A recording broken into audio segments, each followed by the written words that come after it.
अस्सलाम वालेकुम दोस्तों, कैसे हैं आप सब। मैं आप सबको यूट्यूब चैनल इंग्लिश लिटरेचर पे वेलकम कहती हूँ।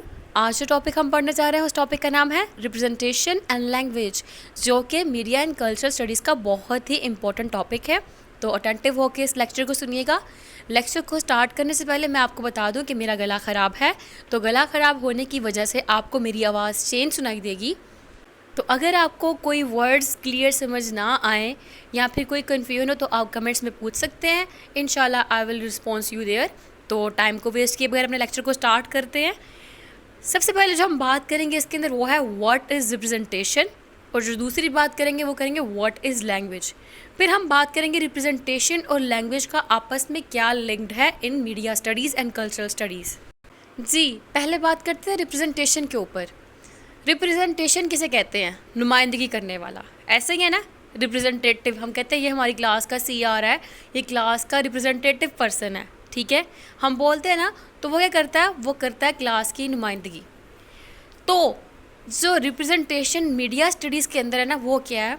वो यही होता है कि हम किसी और चीज़ का यूज़ करें, किसी और चीज़ को बताने के लिए, किसी और चीज़ को सपोर्ट करने के लिए। To use of one thing to stand in for another in order to transmit meaning। और जो मीनिंग हमने ट्रांसमिट करने होते हैं ना, उसकी कंस्ट्रक्शन कैसे होती है? लैंग्वेज से होती है।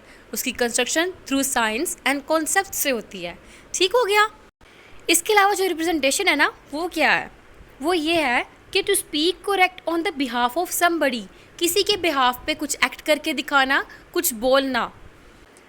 For example, action of speaking और acting on behalf of somebody. ठीक है, तो ये क्या हो गया? रिप्रेजेंटेशन हो गया कि हम किसी के बिहाफ के ऊपर कोई एक्शन कर रहे हैं या कुछ बोल रहे हैं, तो ये क्या हम लोग रिप्रेजेंट कर रहे हैं।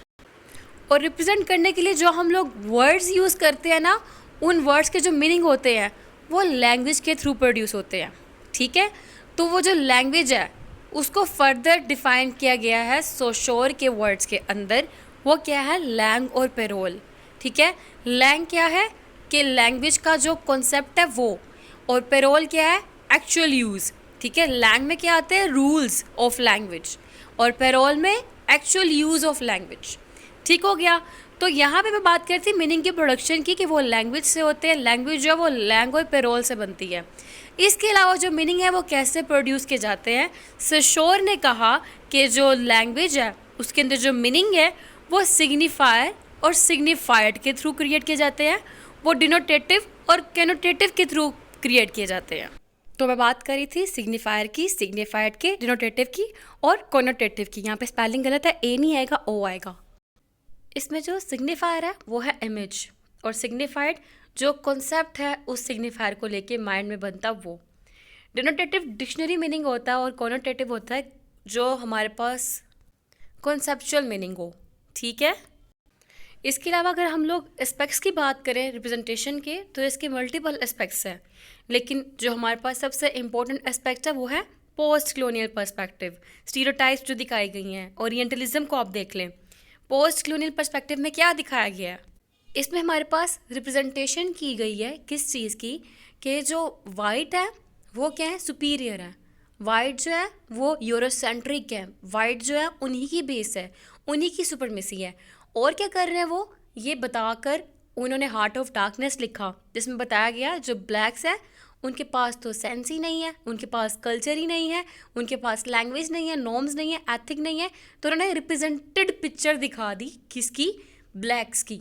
ठीक है, और रिप्रेजेंट करके उन्होंने ब्लैक्स को क्या किया? ब्लैक्स की एक नेगेटिव पिक्चर क्रिएट कर दी।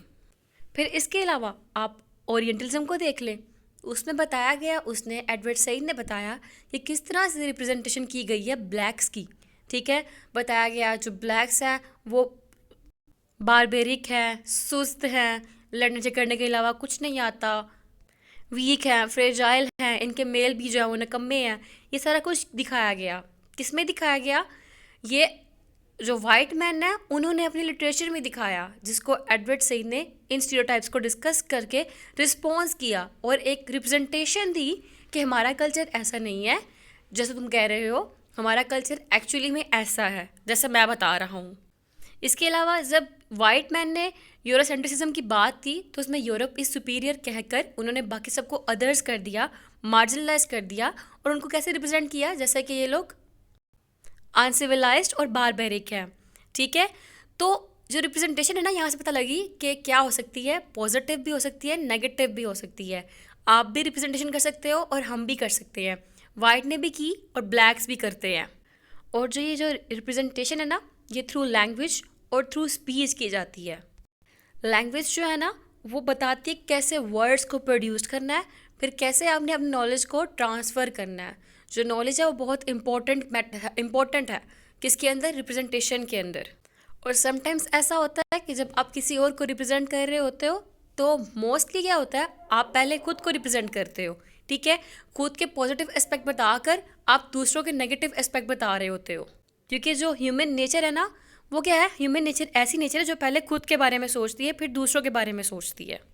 तो बेसिकली जो ये रिप्रेजेंटेशन है ना, ये मिस रिप्रेजेंटेशन भी हो सकती है और ये रिप्रेजेंटेशन सिंपलेस्ट फॉर्म में पॉजिटिव भी हो सकती है।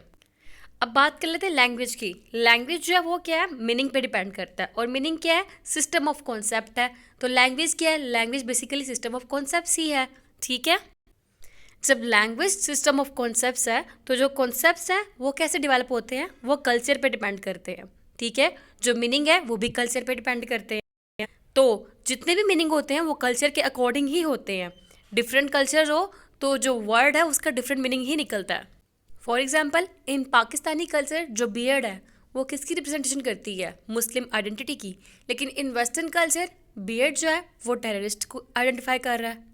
ऐसा क्यों है, क्योंकि ऐसा कॉन्सेप्ट्स, ऐसे मीनिंग्स उनको उनके कल्चर ने दिए हैं।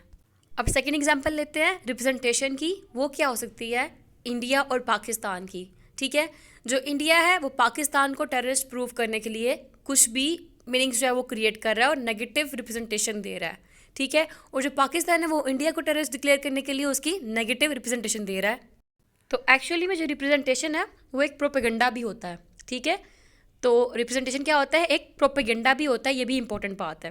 प्रोपेगेंडा किस तरह से, जिसके अंदर एक कल्चर को दूसरा कल्चर किस तरह दिखाना चाहता है वो दिखाता है थ्रू लैंग्वेज, लिटरेचर का यूज़ करके। लिटरेचर में बात करें हम लोग, लैंग्वेज की बात करते हैं कि चिनुआ एचबी है, things fall apart, heart of darkness है जोसेफ कॉनरेड का। तो जोसेफ कॉनरेड ने क्या किया, मिस रिप्रेजेंटेशन दिखाई। ठीक है, किसकी, अफ्रीकन कल्चर की, थ्रू लैंग्वेज। जबकि heart of darkness, sorry, things fall apart लिखकर चिनुआ एचबी ने अपने कल्चर की एक्चुअल रिप्रेजेंटेशन दिखाई। ठीक है, तो लैंग्वेज क्या हो गया, लैंग्वेज एक टूल हो गया रिप्रेजेंटेशन का, जो कि इन्होंने लैंग्वेज को कहाँ पे यूज़ किया, लिटरेचर के अंदर यूज़ किया। अब लिटरेचर क्या होता है, लिटरेचर बेसिकली रिप्रेजेंटेशन होता है सोसाइटी की, ऐसे ही है ना। लेकिन जब कॉलोनियलिज्म का टाइम पीरियड चल रहा था तो उस टाइम पीरियड पे क्या हुआ था कि जो भी कॉलोनाइज्ड नेशन थे उनको उनकी सिंगल वर्क की भी पब्लिकेशन करवाने की परमिशन नहीं थी।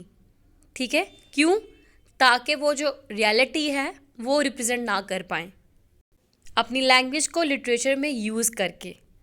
उस टाइम पीरियड पे सेंसरशिप थी, कोई भी परमिशन नहीं थी कि कोई भी बंदा जो कॉलोनाइजेशन है उसके बारे में बात करे कॉलोनियल टाइम पीरियड के अंदर।